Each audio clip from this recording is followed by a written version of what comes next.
అందరికీ నమస్కారం. శ్రీనివాస్ చెప్పే కథలకు మీకు స్వాగతం. ఇప్పుడు మనం వినబోయే సీరియల్ చావు కేక మూడో భాగం. రచన కొమ్మూరి సాంబశివరావు గారు. అవును, శకుంతల మన ఆఖరిసారి చూసింది ఎవరో ముందు తెలుసుకోవాలి.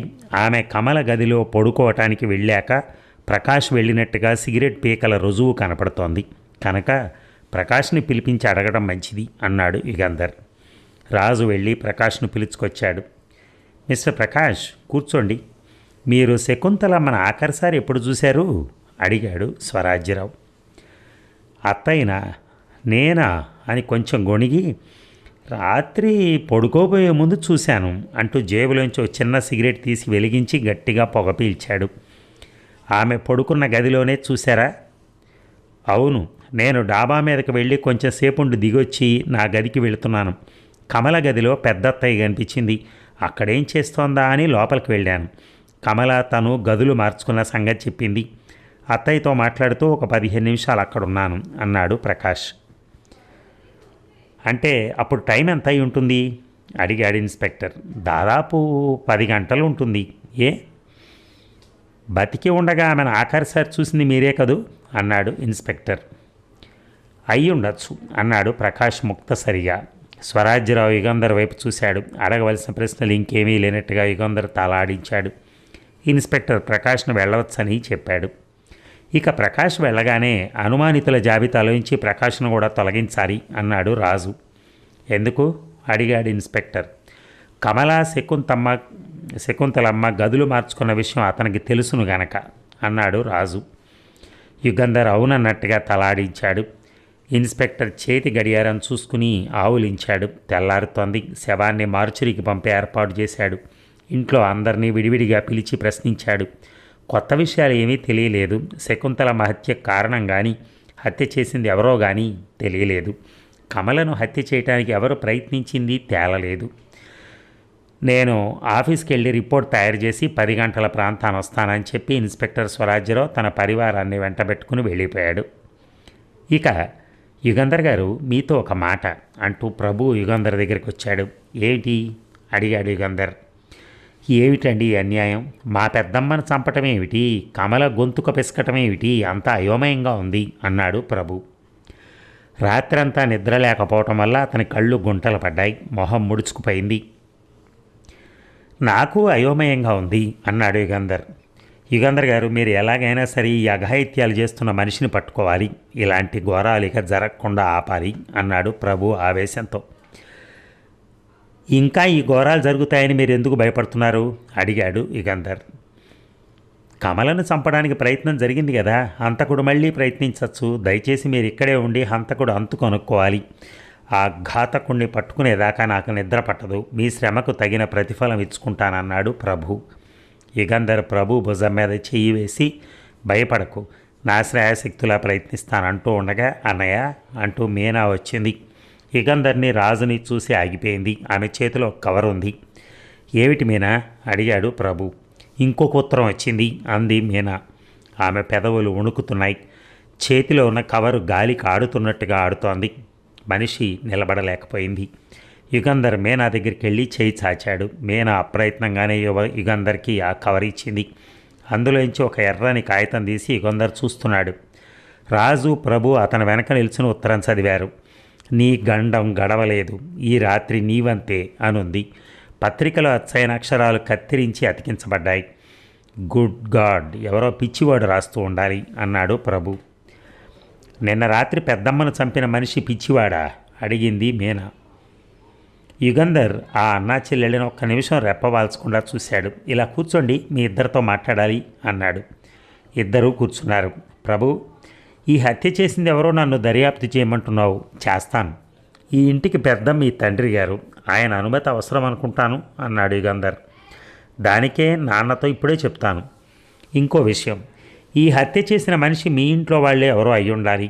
నౌకర్లు కాకపోవచ్చు, మీ కుటుంబంలోనే ఒకరు కావచ్చు. అటువంటప్పుడు అయితేనే ఎంత దగ్గర బంధువైనా దారుణమైన హత్యలు చేసే మనిషిని క్షమించి ఊరుకోగలమా అన్నాడు ప్రభు కోపంతో. ఈ హత్య చేసిన మనిషి ఎవరో నేను కనిపెట్టిన పక్షంలో ఆ విషయం ఇన్స్పెక్టర్కి చెప్పడం నా ధర్మం. ఆ సంగతి జ్ఞాపకం ఉంచుకో. నువ్వు మీనా ఏ ఒక్క చిన్న విషయం దాచకుండా నాతో నిజం చెప్పాలి అన్నాడు యుగంధర్. తప్పకుండా చెప్తాం అన్నారు ఇద్దరు ఒక్కసారిగా. మంచిది. మీ ఇంట్లో ఉంటున్న సీతారామయ్య ఎవరు? ఆయన ఉద్యోగం ఏమిటి? మీకు బంధువా అడిగాడు యుగంధర్. బంధువు కాదు, మా నాన్న స్నేహితుడు. చాలా ఏళ్ళు బర్మాలో వ్యాపారం చేసి ఈ మధ్యనే స్వదేశానికి తిరిగి వచ్చారు. వచ్చినప్పటి నుంచి మా ఇంట్లోనే ఉంటున్నారు. వ్యాపారం కట్టేశారట, బాగా డబ్బుంది అన్నాడు ప్రభు. మీ స్నేహితుడు రఘునాథ్ విషయం కూడా చెప్పు. అతను మా నాన్న చిన్ననాటి స్నేహితుడి కుమారుడు. చాలా కాలం నుంచి వాళ్ళు హైదరాబాదులో ఉంటున్నారు. రఘునాథ్ ఎంఏ పాస్ అయ్యాడు. ఉద్యోగం కోసం ఈ ఊరు వచ్చాడు. అంతకన్నా అతని గురించి నాకు తెలియదు. మరి మీ పెద్దమ్మ శకుంతలమ్మ వితంతువు కదా, ఆమెకు పిల్లలున్నారా అడిగాడు యుగంధర్. లేరు, చాలా చిన్నతనంలోనే వివాహం చేశారట. పెళ్ళైన 6 నెలలకే భర్త పోయాట అన్నది మీనా. సరే ప్రభు, నువ్వు వెళ్ళి మీ నాన్నకు చెప్పి నేను దర్యాప్తు చేయడానికి ఆయన అనుమతి అడిగిరా అన్నాడు యుగంధర్. ప్రభు మీనా లేచారు. 5 నిమిషాల్లో ఆదిశేషయ్య యుగంధర్ దగ్గరికి వచ్చాడు. నమస్కారం అండి, మీలాంటి గొప్ప మేధావి మాకు సహాయం చేస్తాను అంటమే అదృష్టం. నేను మీకు ఎంతో కృతజ్ఞుణ్ణి అన్నాడు యుగంధర్ 2 చేతులు పట్టుకొని. యుగంధర్ జవాబు చెప్పేలోగా ఆదిశేషయ్య వెనకాలే సీతారామయ్య కూడా గదిలోకి వచ్చాడు. వీరెవరు అని అడిగాడు యుగంధర్ని రాజుని చూసి. ఆదిశేషయ్య పరిచయం చేశాడు. సీతారామయ్య మొహం బాగా పీక్కుపోయింది, కళ్ళు ఎర్రగా ఉన్నాయి. గుండె తరుక్కుపోయే ఆవేదన ఏదో అనుభవిస్తున్నట్టు కనపడుతున్నాడు. గొంతు బొంగురు పోయింది, చేతులు వణుకుతున్నాయి. నమస్కారం చేసినప్పుడు చేతులు 2 కలుసుకోవటమే కష్టమైంది. సీతారామయ్యని యుగంధర్ తేరిపారా చుట్టం ఆదిశేషయ్య గమనించాడు. ఉంటారుగా, మళ్ళీ కలుసుకుంటాను అంటూ సీతారామయ్య భుజం మీద చేయి వేసి తనతో తీసుకెళ్ళాడు ఆదిశేషయ్య. వాళ్ళు వెళ్ళగానే యుగంధర్ రాజును చూసి, ఈ ఇద్దరి ప్రవర్తన నాకెందుకో విచిత్రంగా కనబడుతోంది. సీతారామయ్య మరీ గాబరాగా ఉన్నాడు అన్నాడు. ఎందుకో అన్నాడు రాజు. నువ్వు వెళ్ళి వాళ్ళిద్దరూ ఎక్కడికి వెళ్ళారో ఏం చేస్తున్నారో కనిపెట్టు అని యుగంధర్ చెప్పగానే రాజు చకచకా గదిలోంచి వెళ్ళిపోయాడు. ప్రభు వచ్చి, నాన్న మీతో మాట్లాడా అని అడిగాడు. యుగంధర్ అవునని తలూపి, ఇంట్లో అందరూ ఏం చేస్తున్నారు అని అడిగాడు. చెల్లాయిలు అమ్మ గదిలో ఉన్నారు, అమ్మతో మాట్లాడుతున్నారు. రఘునాథ్ ప్రకాష్ హాల్లో కూర్చొని ఉన్నారు. సరే, నాకు ఏ గది ఎవరిదో చూపించు అడిగాడు యుగంధర్. ఆదిశేషయ్య, సీతారామయ్య, లక్ష్మీదేవి గదులు తప్ప మిగతా అందరి గదులు వెతికాడు యుగంధర్. ఎందులోనూ ఎర్ర కాగితాలు కానీ కత్తిరించిన పాత పత్రికలు కానీ కనపడలేదు. అరగంట తర్వాత యుగంధర్ కిందకి దిగి వచ్చాడు. గదిలో రాజు కాచుకుని ఉన్నాడు. ఆదిశేషయ్య సీతారామయ్యని తన గదిలోకి తీసుకెళ్లాడు. తలుపు గడియపెట్టి చాలాసేపు మాట్లాడారు. ఏం మాట్లాడింది నాకు వినిపించలేదు. తర్వాత సీతారామయ్య బయటకు వచ్చి తన గదిలోకి వెళ్ళాడు. చాలాసేపు ఏదో రాసుకున్నాడు. ఆ రాసిన కాగితాన్ని మడిచి కవర్లో పెట్టి డ్రెస్ చేసుకుంటున్నాడు. బయటికి వెళ్తాడేమో బహుశా అన్నాడు రాజు. గుడ్, బయటికి వెళ్ళేటట్టయితే నువ్వు వెంటాడు. ఎక్కడికి వెళ్ళేది, ఏం చేసేది కనిపెట్టు అని యుగంధర్ చెప్తూ ఉండగా స్వరాజ్యరావు గదిలోకి వచ్చాడు. ఇంతలో సీతారామయ్య మేడ దిగొచ్చి ఇన్స్పెక్టర్ని చూసి, ఇన్స్పెక్టర్, నేను ఒకసారి బ్యాంకు దాకా వెళ్ళి రావాలి, వెళ్ళొచ్చా అని అడిగాడు. ఇన్స్పెక్టర్ యుగంధర్ వైపు చూశాడు. వెళ్ళనివ్వమని యుగంధర్ కళ్ళతో సంజయ్ చేశాడు. సీతారామయ్య గేటు దాటుతూ ఉండగా రాజు చల్లగా జారుకున్నాడు. యుగంధర్, నాకు ఈ కేసు తలా తోక తెలియటం లేదు. శకుంతలమ్మకి ఆస్తి ఏమైనా ఉందేమోనని నేను వాకప్ చేశాను. ఏమీ ఆస్తి లేదు. ఎన్నేళ్ల నుంచో ఆదిశేషయ్య పంచన బతుకుతోందామె. ఎవరైనా విరోధులు ఉన్నారా అని చూస్తే అది కనిపించలేదు. పిల్లా జల్లా ఆస్తి పాస్తి లేని అనాథని ఎందుకు చంపుతారు? 50 ఏళ్ళు దాటిన ముసలావిని చంపడానికి కారణం ఏమిటి అని స్వరాజ్యరావు ఒక సిగరెట్ వెలిగించి, పోనీ శకుంతలమ్మను పొరపాటున చంపాడని అసలు ఉద్దేశం కమలను హత్య చేయటమేనని అనుకుందామా అంటే, కమలను చంపడానికి ఎవరికీ కారణం ఉన్నట్టు కనిపించలేదు. కమలకి సొంత ఆస్తి ఏం లేదు, శత్రువులు లేరు. ఎంతసేపు చూసినా ప్రకాషు రఘునాథే కనిపిస్తున్నారు. హత్య చేసే అంత కారణం వాళ్ళకేముంది? ఈ కేసు ఫైల్ చేస్తే కోర్టులో నేను నవ్వుల పాలవుతాను అన్నాడు స్వరాజ్యరావు నిస్పృహతో. నిజమే, నాకు కూడా ఈ కేసు విచిత్రంగానే ఉంది. ఓపికతో దర్యాప్తు చేయాలి. ఈ హత్యకు కారణం కనుక్కునేందుకు మామూలు పద్ధతిలో ఆలోచిస్తే లాభం లేదు. ఈ కుటుంబ చరిత్ర కొంత కనుక్కోవాలి. వీళ్ళ సంసారంలో కలిగిన మనస్పర్ధలు, కలహాలు ఈ హత్యకు కారణం అనుకుంటాను. మీనను బెదిరిస్తూ ఉత్తరాలు రాసింది ఎవరో ముందు తెలుసుకోవాలి. అది చాలా అవసరం అంటూ యుగంధర్ లేచి, పదండి, ఇందాక సీతారామయ్య గది వెతకలేదు అన్నాడు. యుగంధర్ ఇన్స్పెక్టర్ సీతారామయ్య గది ప్రవేశించి వెతకనారంభించారు. బల్ల అడుగు సొరుగులో ఒక పుస్తకం మధ్య 10-12 ఎర్రని పావుటావు కాగితాలు కనిపించాయి. స్వరాజ్యరావు ఉత్సాహంతో చిన్న ఈల వేశాడు. ఇంకో సొరుగులో పాత పత్రికలు కనిపించాయి. వాటిలో అక్కడక్కడ అక్షరాలు కత్తిరించబడి ఉన్నాయి. మేనకు బెదిరింపు ఉత్తరాలు రాసిన మనిషి సీతారామయ్య అన్నమాట అన్నాడు స్వరాజ్యరావు. అయ్యుంటుంది అంటూ ఎర్ర కాగితం ఒకటి మడిచి జేబులో పెట్టుకున్నాడు యుగంధర్. ఇద్దరు కిందకి దిగి వచ్చారు. మీనాకు వచ్చిన ఉత్తరంతో ఆ కాగితం పోల్చి చూశాడు యుగంధర్. అది ఇది ఒకే రకమైన కాగితం. ఇక సీతారామయ్య పవర్ హౌస్ వరకు నెమ్మదిగా నడిచి అక్కడ ట్యాక్సీ ఎక్కాడు. సీతారామయ్య కనపడకుండా వెనకాలే కొంచెం దూరంలో వస్తున్న రాజు కూడా ఒక ట్యాక్సీ ఎక్కాడు. ముందు వెళుతున్న ట్యాక్సీని నీడలా వెంటాడు. తప్పిపోకూడదు సుమా, జాగ్రత్త అన్నాడు డ్రైవర్తో రాజు. త్యాగరాయ నగర్ నుంచి జార్జి టౌన్ చేరటానికి 20 నిమిషాలు పట్టింది. సీతారామయ్య ట్యాక్సీ లాయిడ్స్ బ్యాంక్ ముందు ఆగింది. రాజు తన ట్యాక్సీ 10 గజాల వెనక ఆపాడు.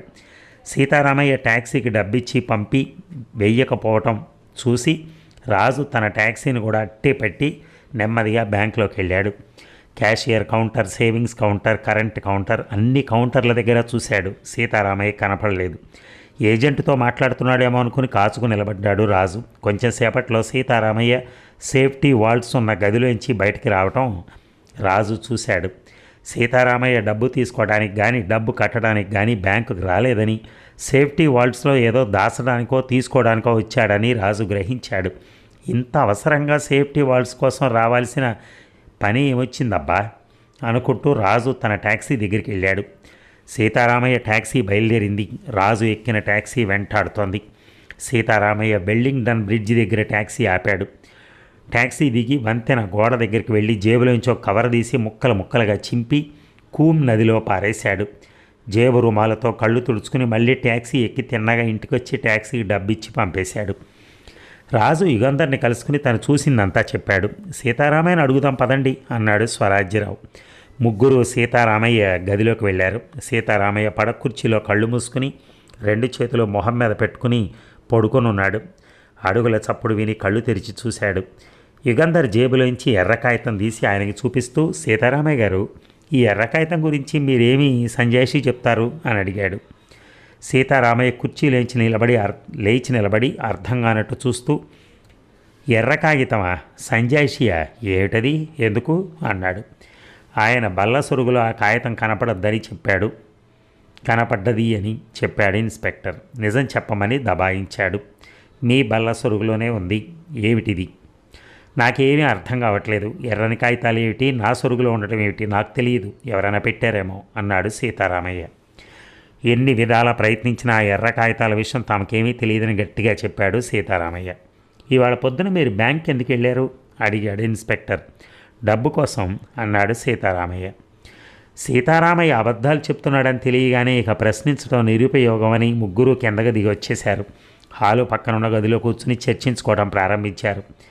ఈ హత్యకు సీతారామయ్యకి ఏదో సంబంధం ఉందనేది ఖాయం, సందేహమేమీ లేదు అన్నాడు ఇన్స్పెక్టర్. యుగంధర్ తల ఊపాడు. ఆదిశేషయ్యకు కొంతవరకైనా నిజం తెలుసుంటుంది, ఆయన్ని పిలిపించి అడుగుదామా అన్నాడు ఇన్స్పెక్టర్. ఏం ప్రయోజనం ఉండదనుకుంటాను. సీతారామయ్య విషయం ఆదిశేషయ్యకు తెలిసే ఉండాలి. చెప్పాలనుకుంటే ఈ పాటికి ఆయనే చెప్పేవాడు అన్నాడు యుగంధర్. అయితే ఇంకా మనం ఇప్పుడు ఏం చేయాలి అడిగాడు ఇన్స్పెక్టర్. సీతారామయ్య ఎవరో, అసలు ఏ ఊరో, ఇక్కడ ఎందుకుంటున్నాడో మొదలైన విషయాలు తెలుసుకోవటం అవసరం. ఆయన్ని గురించి ఎంత భోగట్టా సంపాదించగలిగితే అంత సంపాదించండి, తర్వాత చూద్దాం. కమల మీద మళ్ళీ హత్యా ప్రయత్నం జరుగుతుందని నా ఉద్దేశం. నేను ఇక్కడే ఉండి కనిపెడుతూ ఉంటానన్నాడు యుగంధర్. ఇక రాత్రి భోజనాల దగ్గర అందరూ మౌనంగా ఉండిపోయారు. క్రిందటి రాత్రి జరిగిన దారుణ హత్య అందరి మనస్సుల్లోనూ మెలుగుతోంది. ఎవరూ సరిగ్గా భోజనం చేయలేదు. లక్ష్మీదేవి మరీ డీలా పడిపోయింది. మాటి మాటికి చీర కొంగుతో కళ్ళు తుడుచుకుంటోంది. భోజనాలు ముగించి అందరూ లేవబోతుండగా ఆదిశేషయ్య, 1 నిమిషం కూర్చోండి అన్నాడు. ఆ నిశ్శబ్దంలో ఆయన కంఠం గంటలాగా మోగింది. అందరూ ఆదిశేషయ్య వైపు చూశారు. నిన్న రాత్రి అఘాయిత్యాలు చేసిన మనిషి ఇంట్లో ఉండే వాళ్ళలో ఒకరై ఉండాలని పోలీసులు అనుకుంటున్నారు. మనలో ఒకరు ఇటువంటి పని చేశారంటే నేను నమ్మలేకుండా ఉన్నాను. అందరం జాగ్రత్తగా ఉండడం మంచిది. ప్రతి ఒక్కరూ తమ గదుల లోపల గడియ పెట్టుకోండి, కిటికీలు కూడా మూసేయటం మంచిది అన్నాడు ఆదిశేషయ్య. అందరూ తలలు ఊపారు. ఆదిశేష యుగంధర్ దగ్గరికి వచ్చి, కమలకు ఆపద రాకుండా మీరు కాపాడాలి, మిమ్మల్ని కాళ్ళు పట్టుకుని వేడుకుంటాను, చాలా జాగ్రత్తగా కనిపెట్టి ఉండమని కోరుతున్నాను అన్నాడు ఆందోళన పడుతూ. ఆదిశేషయ్యను చూసి యుగంధర్ జాలిపడ్డాడు. మీరేం భయపడకండి, కమల మీద ఈగను కూడా బాలనివ్వను అన్నాడు యుగంధర్. ఈ జన్మలో మీ మేలు మర్చిపోనంటూ ఆదిశేషయ్య సరోజను పిలిచాడు. సరోజను పక్కకు తీసుకెళ్లి రహస్యంగా చెవిలో ఏదో చెప్పాడు. సరోజ తల ఊపి వెళ్ళిపోయింది. సీతారామయ్య ఒక మాట అంటూ సీతారామయ్యను తనతో అవతల గదిలోకి తీసుకెళ్లాడు ఆదిశేషయ్య. యుగంధరు, రాజు తోటలోకి వెళ్ళి సిగరెట్లు కాల్చుకుని ఇంట్లోకి వచ్చేటప్పటికీ అందరూ మేడ మీద ఎవరి గదుల్లోకి వాళ్ళు వెళ్ళిపోయారు. యుగంధర్, రాజు వీధి తలుపు మూసి గడియ పెట్టి కిటికీలన్నీ సరిగా మూసున్నాయో లేదో చూసేందుకు మేడ మీదకి వెళ్ళారు. వంటవాడిని పిలిచి వీధి గుమ్మం దగ్గర పడుకోమని చెప్పి తను గదికి బయలుదేరారు. మేడ మీద వసారాలు ఎవరో నిలబడినట్టుగా నీడ కనిపించి యుగంధర్ అటు చూశాడు. యుగంధర్ కంటపడగానే ఆ మనిషి గబగబా నడుస్తూ వచ్చాడు. అతను ప్రకాష్. తన గదిలోకి వెళ్ళాలంటే యుగంధర్ ముందు నుంచే వెళ్ళాలి. ప్రకాష్ పిడికిట్లో ఏదో గట్టిగా పట్టుకొని ఉండడం చూశాడు యుగంధర్. అతని దగ్గరికి రాగానే యుగంధర్ కాలు జారినట్టు నటించి ముందు కొంగి ప్రకాష్ మీద పడ్డాడు. ఆ అదురుకి ప్రకాష్కి బ్యాలెన్స్ పోయి పడకుండా గోడను పట్టుకున్నాడు. చేతిలో ఉన్న కాగితం కింద పడ్డది. 4 మడతలు మడిచిన ఎర్రని కాగితం అది. యుగంధర్ ఆ కాగితం వంక తీక్షణంగా చుట్టం ప్రకాష్ గమనించాడు. చటుక్కున వంగి ఆ కాగితం తీసుకుని జేబులో పెట్టుకుని మాట్లాడకుండా వెళ్ళిపోయాడు ప్రకాష్. మీనాను బెదిరిస్తూ వ్రాస్తున్నది ఇతనేనేమో అన్నాడు రాజు నెమ్మదిగా. ఏమో చూద్దాం. ఈ రాత్రి మనిద్దరం వంతుల మీద కాపలా ఉండాలి. ఇప్పుడు 10 గంటలైంది. 12 దాకా నేను వెళ్ళి నిద్రపోతాను అన్నాడు యుగంధర్. ఇక అది వెన్నెల రాత్రి కాదు. నడవాలో దీపం లేదు. చీకటిగా ఉంది. అందరూ గదుల్లో దీపాలు అర్పేసి పడుకున్నారు. చడి చప్పుడు లేదు. రాజు మాత్రం కమల గది గుమ్మం దగ్గర నేల మీద కూర్చుని ఉన్నాడు. సిగరెట్ కాల్చడానికి కూడా వీల్లేదు. 2 కళ్ళు తెరుచుకొని చీకట్లోకి చూస్తూ ఆకారాలు ఎక్కడైనా కదలడం కనిపిస్తుందేమో చూడాలి. ఏదైనా చప్పుడు అవుతుందేమో చెవులు నిక్కబడుచుకుని వినాలి. అర్ధగంట దాటింది. రేడియం డయల్ రిస్ట్ వాచి చూసుకున్నాడు. ఇంకా 1.5 సేపు తను కాపలా కాయాలి. ఇంతలో ఎవరో తలుపు తెరిచినట్టు ఎక్కడి నుంచో కీచుమన్న శబ్దం వినిపించింది. రాజు గోడకు దగ్గరగా జరిగి ముడుచు కూర్చున్నాడు. ఎవరో చప్పుడు చేయకుండా అడుగులు అడుగేస్తూ నెమ్మదిగా నడిచొస్తున్నట్టు గ్రహించాడు. చీకట్లో నీడలా ఒక ఆకారం కదలటం కనిపించింది రాజుకి. ఆ ఆకారం రాజును చూడకుండా వెళ్ళిపోయి చీకట్లో అంతర్ధానమైంది. ఎవరది, ఎక్కడికి వెళ్ళారు అన్న ప్రశ్నలు రాజుని ఆందోళన పెట్టాయి. కమల గది ముందు నుంచి తను కదలకూడదు. ఆ మనిషి ఎవరో తెలుసుకోవాలి. ఇంతలో ఎవరో ఎక్కడో తలుపు తట్టినట్టు శబ్దమైంది. ఎవరది అని సీతారామయ్య అడగటం రాజుకు వినిపించింది. కానీ తలుపు తట్టిన మనిషి చెప్పిన జవాబు వినిపించలేదు. సీతారామయ్య తలుపు తెరిచి వెంటనే మళ్ళీ మూసేసినట్టుగా చప్పుడును బట్టి రాజు గ్రహించాడు. ఆ ఆకారం వెనక్కి తిరిగి త్వరగా వస్తున్నట్టుగా అడుగుల చప్పుడు వినిపించింది రాజుకి. రాజు ఊపిరి బిగబట్టి గోడకు ఒదిగి కూర్చున్నాడు. ఆ ఆకారం అతని ముందు నుంచే వెళ్ళింది. రాజు నెమ్మదిగా లేచి వెంబడించాడు. ఆ ఆకారం నడవా దాటి అవతల వైపున్న గది ముందు ఆగటం, తలుపు తోసుకుని లోపలికి వెళ్ళటం రాజు చూశాడు. అది ప్రకాష్ గది. రాజు 2 నిమిషాలు తలుపు దగ్గర నిలబడి అది ప్రకాశే అయ్యుండాలని నిశ్చయించుకుని తిరిగి వచ్చి తన స్థానంలో కూర్చున్నాడు. ఇక డిటెక్టివ్ అందరికి నిద్ర ఎప్పుడు రమ్మంటే అప్పుడు వస్తుంది. 1 గంట సేపట్లో మేలుకోవాలనుకుంటే ఎవరో తట్టి లేపినట్టుగా సరిగ్గా గంటకు మేలుకుంటాడు. తన మనసుకు అటువంటి శిక్షణ ఇచ్చాడు. సరిగ్గా 12 గంటలకి యుగంధర్ నిద్ర మేల్కొన్నాడు. జేబులో టార్చ్ లైట్ ఉందో లేదో చూసుకుని నెమ్మదిగా గదిలోంచి బయటకు వచ్చాడు. చప్పుడు చేయకుండా రాజు కూర్చున్న చోటికి వెళ్ళాడు. ఎంత చీకట్లో అయినా యుగంధర్ ఆకారాన్ని రాజు గుర్తుపట్టగలడు. ఏమైనా జరిగిందా అని రాజు చెవి దగ్గరకు వంగి అడిగాడు యుగంధర్. సీతారామయ్య గది దగ్గరికి ప్రకాష్ వెళ్ళిన సంగతి చెప్పాడు రాజు. సర్లే, నువ్వు వెళ్ళి నిద్రపో, తెల్లారగట్ల 3 గంటలకు లేచిరా అన్నాడు యుగంధర్. ఏదైనా చప్పుడు వినపడుతుందేమోనని చెవులు నిక్కబడుచుకుని ఎక్కడైనా ఏదైనా కదిలినట్టు కనపడుతుందేమోనని కళ్ళు పెద్దవి చేసుకుని కూర్చున్నాడు యుగంధర్. క్షణాలు నిమిషాలు అవుతున్నాయి, నిమిషాలు గంటలు అవుతున్నాయి. అంతా నిశ్శబ్దం. ఉన్నట్టుండి ఎక్కడి నుంచో కెవ్వుమన్న కేక, చావు కేక, వరుసగా కేకలు.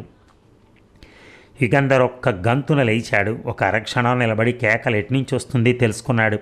జేబులోంచి టార్చి గదిలోకి వేశాడు. మంచం మీద కూర్చుని కేకలు పెడుతోంది ఆదిశేషయ్య ఆఖరి కుమార్తె సరోజ.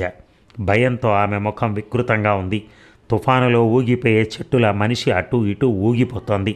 ఒళ్ళంతా ముచ్చెమట్లు కారుతున్నాయి. యుగంధర్ దగ్గరికి వెళ్ళి తల మీద చేయి వేసి భయం లేదు. ఏం జరిగింది అన్నాడు. ఏమైంది, ఏం జరిగింది అంటూ ఒక్కొక్కరే గదిలోకి పరిగెత్తుకుంటూ వచ్చారు. సరోజ నోట్లోంచి మాట పెగలటం లేదు. ఏదో చిన్నగా గొణిగింది. ఆ గోలలో ఆమె మాటలు వినిపించలేదు. యుగంధర్ అందరినీ నిశ్శబ్దంగా ఉండమన్నాడు. మరి ఈ భాగం ముగిద్దామా? మళ్ళీ రేపు కలుద్దాం. Thank you.